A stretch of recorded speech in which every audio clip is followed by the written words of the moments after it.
Dear students, very good morning to all. Welcome you all to BA Part 3rd English Literature class. Today we will discuss Robert Frost and his poem Burgess. Robert Frost, he is an American writer. He was born in San Francisco in 1874. Frost's father died when he was very young. Frost thereafter lived in New England. His grandfather gifted him with a farm where he stayed for several years and then finally sold it. His experience in the countryside runs like a strong strand in his poetry. Frost is not known for any experimentation in writing. He follows the well-trodden path. But his human relationship with nature, his sensitive response to landscape, along with a certain subtle ambiguity or duality of meaning, has made his poetry of abiding interest. The apparently calm wisdom is often deceptive and disguises an uneasy sense of loneliness and melancholy. He was awarded Pulitzer Prize for his poetry 4 times in his lifetime. He continued the romantic tradition of Wordsworth, Emerson, and Dickinson. Like the English Romantics, Frost's subject matter is humanity, love for nature, and pastoral element that is prevalent throughout his poetry. His poems have pictorial quality. Pictorial quality means the everything appears as if it is being painted. The words that are selected, they are having great impact. यदि हम Robert Frost की बात करें तो इनका जन्म San Francisco में 1874 में हुआ था. इनके फादर जब ये बहुत छोटे थे उसी समय एक्सपायर हो गए थे और बाद में ये न्यू इंग्लैंड शिफ्ट हो गए थे. इनके ग्रैंडफादर ने इन्हें एक फार्म गिफ्ट किया था जिसमें कि ये बहुत समय तक रुके और उन्होंने फाइनली इसको सोल्ड आउट कर दिया था. लेकिन उनका रस्टिक लाइफ में फार्म हाउस में रहना, कंट्री साइड में रहना, इसका जो एक्सपीरियंस था उसकी पोइट्री में बहुत अच्छे से रिफ्लेक्ट होता है. उन्होंने अपनी पोइट्री में बहुत ज़्यादा कोई एक्सपेरिमेंट्स नहीं किए हैं. उसकी मेन क्वालिटी जो है पोइट्री की ह्यूमन रिलेशनशिप है. बहुत अच्छे से मानवीय व्यवहार को, मानवीय संबंधों को वो डिपिक्ट करता है नेचर के साथ. His sensitive response to landscape, और वो लैंडस्केप को बहुत मान्यता देता है और इसी से कई बार उसकी पोइट्री में कहीं ना कहीं थोड़ी सी एम्बिग्यूटी भी आ जाती है, डुअलिटी ऑफ मीनिंग है, लेकिन ये इंटरेस्ट को एनहांस करते हैं उसकी पोइट्री के. उसकी पोएम्स में लोनलीनेस रिफ्लेक्ट होती है, मेलनकली रिफ्लेक्ट होती है. इनको अपनी पोइट्री के लिए 4 बार पुलित्जर प्राइज भी अवार्ड किया गया था, पुलित्जर प्राइज दिया गया था. और जिस तरह की रोमांटिक राइटिंग आप वर्ड्सवर्थ की देखते हैं, एमर्सन की देखते हैं, डिकिंसन की देखते हैं, वही रोमांटिक राइटिंग इनकी भी है. ये रोमांटिक ट्रेंड को फॉलो करते हैं, love for nature, love for humanity and pastoral element. ये सारी चीज़ें इनकी पोइट्री में देखने को मिलती हैं. इसके साथ ही इनकी पोइट्री की पिक्टोरियल क्वालिटी है. वैसे जितने भी रोमांटिक राइटर्स हैं वो ज़्यादातर ऐसे वर्ड्स चूज करते हैं, ऐसा लगता है कि सब कुछ कैनवास पे पेंट होता जा रहा है. सो पिक्टोरियल क्वालिटी है, पिक्चरिस्क डिस्क्रिप्शन है, वी कैन से. तो आज हम बात करेंगे इनकी पोएम की, द बर्चेस. तो द बर्चेस, बर्च एक्चुअली एक पेड़ होता है. बर्च का मतलब होता है, हिंदी में इसको भोजपत्र के नाम से जाना जाता है. तो बुर्ज के नाम से भी इसको कहीं कहीं बुर्ज के नाम से भी जाना जाता है. तो बर्च के बारे में राइटर ने लिखा है कि बर्च ट्री के साथ उसके जो एक्सपीरियंसेस हैं उनको इस पोएम में राइटर ने रिफ्लेक्ट किया है. इस पोएम की थीम की यदि हम बात करें तो वर्चित जो है वो एक वेल नोन पोएम है राइटर की. और इसके अलावा वो बर्च ट्री जो कि कवर्ड होते हैं स्नो के साथ, क्योंकि अमेरिका की यहाँ बात हो रही है तो अमेरिका में स्नोफॉल काफ़ी होता है. तो बर्च ट्री पर जब स्नोफॉल होती है और वो पूरी तरह से कवर हो जाता है तो किस तरह से उसकी ब्यूटी और निखर आती है. और जब स्नो छोटे छोटे क्रिस्टल्स के रूप में जब सूर्य निकलता है तो वो गिरती है तो वो किस तरह की लगती है। और फिर वहाँ पर जो छोटे छोटे बच्चे या गर्ल्स होती हैं वो उन ट्रीज के आसपास खेलते हैं, उन बर्फ के गोले जो कि बार बार नीचे गिर रहे हैं, बर्फ मेल्ट होकर के गिरती है, तो वो कैसे उसको एक दूसरे के ऊपर फेंकते हैं, कैसे उसकी डालों पर वो झूलते हैं, उन सबको बहुत ही पिक्चरिस्क वे में राइटर ने रिफ्लेक्ट किया है। So, The Birches is a very well-known poem, and while on the one hand it describes the birches as they are covered with snow, and then when the snow is cast away as crystals that is shed by the trees when the sun emerges. It also, on the other hand, describes the imagined presence of young boys and girls which are playing around them, swinging on them. The imagery that is used is very fresh and unobtrusive. The relationship between the boys and the trees is based on experience and adventure. Many a lonely child has occupied himself in the pleasures offered by nature. The rise of the top and the return down to earth each has its own pleasures.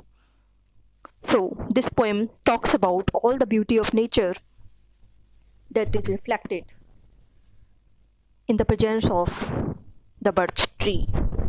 Birch एक particular type का tall tree होता है जिसपे कि thin piling bark होती है, छाल होती है, जिसको कि लोग छील करके ले जाते हैं, निकाल कर ले जाते हैं।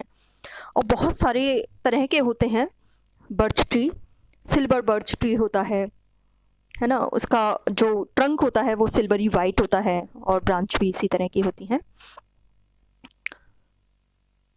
और इस पोएम की मीटर की यदि बात करें तो ये ब्लैंक वर्स यानी फ्री वर्स में लिखी गई है, जो कि मैं ऑलरेडी आपको बता चुकी हूँ ब्लैंक वर्स क्या है। मैं इसका एक हैंड आउट आपको दे चुकी हूँ PDF फॉर्मेट में। और ये पोएम जो है माउंटेन्स नाम से उसका एक पब्लिक पोएम्स का कलेक्शन था, उसी में ये माउंटेन इंटरवल्स में प्रकाशित हुई थी 1916 में। सो birch is a kind of tall tree that has thin peeling bark. There are different kinds of birch trees. A silver birch is a tree with a silvery white trunk and branches. Birch is called bhurj or bhojpatra in Hindi. It is a blank verse poem that was published in Mountain Intervals in 1916. So, let us come to the poem.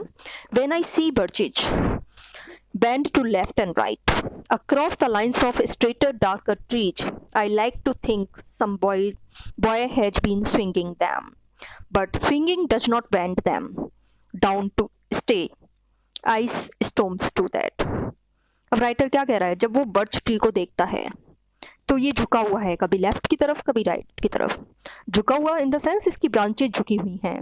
Across the lines of straighter darker trees, वहाँ पे एक line बनी हुई है क्योंकि एक रो में बहुत सारे ट्री लगे हुए हैं जो कि डार्क कलर के हैं, स्ट्रेट हैं, वो एकदम सीधे हैं।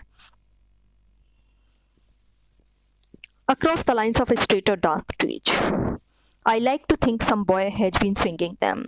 तो उसे फर्स्ट इंस्टेंस में जब वो देखता है बर्च ट्री को झुका हुआ तो उसको लगता है कि शायद बच्चे रहे होंगे जिन्होंने कि इसके ऊपर झूल झूल करके इसको झुका दिया है। क्योंकि जब हम जनरली देखें कि बच्चे जब पेड़ की डालियों पर झूलते हैं तो कई बार वो मुड़ जाती हैं। But swinging does not bend them down to stay. लेकिन स्विंग करने से, उनके ऊपर झूलने से कभी भी पेड़ की टहनियाँ इतना नहीं मुड़ती जितना कि वो देख रहा है, कि वो झुकी रहती नहीं है। थोड़े समय के लिए झुकती हैं लेकिन वो फ्लेक्सिबल होती हैं तो वापस से उसी फॉर्म में आ जाती हैं। तो ये किसके कारण हुआ? Ice storms do that. Maybe it happened due to the ice storms that have occurred over there. So the writer says, when I see birches bend to left and right, when I see that the birch tree is bending sometimes towards the left side and sometimes towards the right side, across the lines of straighter, darker trees, straighter than other trees, tall trees, where there are various tall trees which are straight, they are of the dark color. But this birch tree is bent towards left and right. I like to think some boy has been swinging them. It appears to him that certain boy has been swinging on them, that's why they have been bent towards left and right. But swinging does not bend them down to stay. Ice storms do that. But suddenly he is reminded that a birch tree cannot be permanently bent by swinging. To stay means for so many hours, permanently we can say. Ice storms do that. It is caused by ice storms. With the burden of ice, the birches are bowed so low that they are never straightened. The poet likes to imagine that birches bend to left and right owing to the swinging done by some boys, but later on he notices the difference between the type of bending caused by swinging and the one caused by the ice storms. So later he decides that this bending has taken place due to the ice storms, right? So let us come to the next lines. Often you must have seen them, loaded with ice, a sunny winter morning. After a rain, they click upon themselves as the breezes rises and turn away colored, as the stir cracks and crages their enamel. Often, most probably, most of the times, you must have seen them. Them here refers to the birch trees, loaded with ice. They are most of the times heavily covered. Load का मतलब यहाँ पे covered के sense में आया है, बर्फ से ढके हुए हैं. Most of the times you can see that the birch trees are covered or heavily loaded with the ice. Loaded with ice, a sunny winter morning. A sunny winter morning, when the sun shines, they reflect. And the light is reflecting that they are loaded with the ice. Loaded with ice, a sunny winter morning after a rain. After a rain, because after the rain, the sky is very clear and everything is apparent. So, when a rain has occurred and the sunny season is there, sunlight is there, you can see during the winters that most of the times the birch trees are loaded with the ice. They click upon themselves as the breeze rises and turn many-colored. When the wind blows, the ice-covered branches strike against each other and produce a sound like that which is produced by the clanging of two pieces of iron. और जब कभी हवा चलती है तो क्या होता है, आइस कवर्ड ब्रांचेज जो होती हैं बर्च ट्री की, वो एक दूसरे की तरफ से टकराती हैं और एक ऐसी साउंड क्रिएट करती हैं जैसे कि मान लो दो आयरन पीसेज को लेकर के एक दूसरे को टकराया गया है, वही साउंड इनमें भी क्रिएट होती है. और most of the times you can see, ज़्यादातर समय आप देखोगे विंटर सीजन्स में जो बर्च ट्री होता है वो ज़्यादातर आइस लोडेड होता है, आइस से कवर होता है, पूरी तरह से आवृत होता है, ढका हुआ होता है. और ये ज़्यादातर आप जब सनलाइट होती है उसमें देख सकते हैं. After a rain, they click upon themselves as the breeze rises and turn many-colored. Turn many-colored when the sunlight, when the rays of the sun are fallen onto the birch tree which is covered with the snow, it appears to be of different colors. The 7 colors of the spectrum break on the ice when the sun shines over it, and thus it looks many-colored. यहाँ पे writer कह रहा है कि जब सूर्य की रोशनी उस बर्फ पर पड़ती है तो ऐसा लगता है कि वो आइस डिफरेंट कलर्स की लगती है. जैसे आप देखते हो कि पानी के ऊपर जब सूर्य की रोशनी पड़ती है वो भी डिफरेंट कलर्स का दिखाई देता है. So also this is there. As the stir cracks and crages their enamel. Enamel, a glossy and shining thing. White coating of snow के लिए आया है ये, which shines when sun rays fall on it. Cracks का मतलब होता है बर्फ की टूटी हुई परतें जो हैं, cracking part of the ice. As the stir cracks and crages covers the enamel with many fine cracks or lines. बहुत सारी lines उस पर बनी हुई हैं बहुत जगह से वो क्रैक हो चुकी है। तो जहां जहां वो क्रैक्स हैं वहां वहां वो मल्टी कलर्ड की दिखाई देती है। Soon the sun's warmth makes them shed crystal shells, shattering and avalanching on the snow crust, such heaps of broken glass to sweep away you would think the inner dome of heaven had fallen. अब क्या होता है जब सूर्य की गर्मी तेज हो जाती है? Soon the sun's warmth makes them shed crystal shells.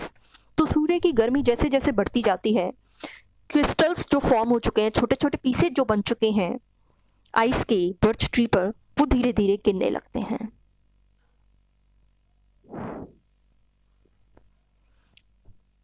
Soon the sun's warmth makes them shed crystal shells. Birches let the pieces of crystal fall so fast and thick on the snow that they have been described as shattering and making a frontal attack on the snow-covered ground. Birch पेड़ों पर से जो बर्फ के टुकड़े नीचे गिरते हैं तो वो इतनी तेजी से गिरते हैं कि ऐसा लगता है कि बर्फ से ढकी हुई जमीन पर वो हमला कर रहे हैं। Shattering and avalanching on the snow crust.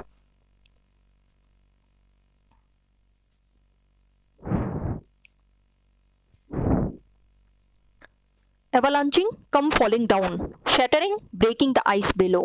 नीचे जो आइस पड़ी हुई है, स्नो क्रस्ट है, जो कि कोटिंग है आइस की, जो पृथ्वी पर भी है, उस पर जब ये गिरते हैं तो ऐसा लगता है कि वो उस पर अटैक कर रहे हैं। Such heaps of broken glass to sweep away. Sweep away, disappear.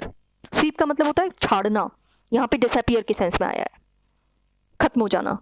Such heaps of broken glass to sweep away. You would think the inner dome of heaven had fallen.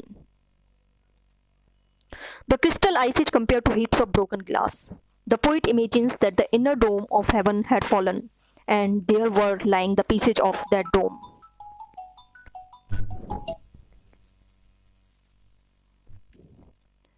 That dome. बर्फ के टुकड़ों जो कि टूटे हुए कांच के ढेर के साथ तुलना की गई है यहाँ पे। कभी कल्पना करता है कि आकाश के महल का अंदर का भाग टूट गया है, जिसके टुकड़े सब जगह बिखरे हुए हैं।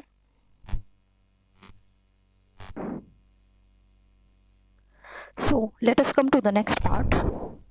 They are dragged to the withered bracken by the load, and they seem not to break, though once they are bowed. So low for long, they never right themselves. You may see their trunks arching in the woods, years afterwards, trailing their leaves on the ground like girls on hands and knees that throw their hair before them over their heads to dry in the sun. So, they here refers to the birch trees, the boj trees. They are dragged to the withered bracken by the load. Bracken, fern trees. Withered, dried up, सूखे हुए हैं जो.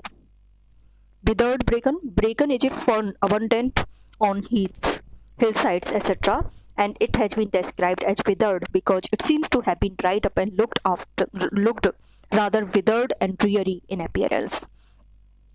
जो fern tree होता है वो ज़्यादातर hill side में मिलता है, और इनको विदर इसलिए कहा गया है क्योंकि most of the time they appear to be dried up, वो पूरी तरह से सूखे हुए लगते हैं। इसी के कारण इन्हें विदर्ड और ड्रियरी कहा गया है, जो कि सूखे हुए हैं पूरी तरह से।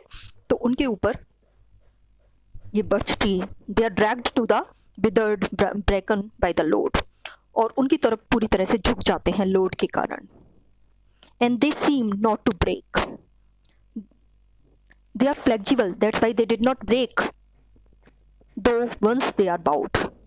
Though their branches are bowed, they are bent low, but still they are not broken because they have the flexibility or elasticity in themselves. So low for long. They are bent in the same direction for such a long hour. बहुत देर तक इतने नीचे झुके रहते हैं वो. They never right themselves. That's why they will not be able to be upright after that. इसलिए वो फिर वापस से सीधे नहीं हो पाते, सदा के लिए झुक जाते हैं। So low for long they never right themselves. You may see their trunks arcing in the woods. Trunk जो तना होता है उसका वो. You here refer to the readers. He is invoking here the readers. Their trunks, the trunks of the birch trees, arcing, bending down like an arch. एक चाप की तरह मुड़े हुए हैं वो, जैसे कि किसी ने उसे मोड़ करके मेहराब बना दिया हो. You may see their trunks arching in the woods, years afterwards, trailing their leaves on the ground. And this process of bending down, it continues for years and years. Years afterwards, trailing their leaves on the ground. Trailing their leaves touching the ground. और धीरे धीरे जैसे जैसे उन पर पत्तियां बढ़ती जाती हैं तो वो धरती को छूती हुई जाती हैं, उनके पत्ते धरती से छूते हैं. Years afterwards, trailing their leaves on the ground, like girls on hands and knees that throw their hair. अब यहाँ पे एक इमेजरी राइटर के द्वारा दी गई है. जिस तरह से धूप में अपने बाल सुखाने के लिए जो गर्ल्स होती हैं वो अपने हाथों और घुटनों के सहारे बैठ जाती हैं और बालों को सिर के ऊपर कर लेती हैं. So that way. So here the writer gives an imagery of a girl who is sitting in the sunlight and throw her hair before her so that they can be dried in the sunlight. They bent their head so that the hair come down and they are drying in the air, in the sunlight. So thank you all. I think for today it's enough. The remaining part of this poem we will continue tomorrow.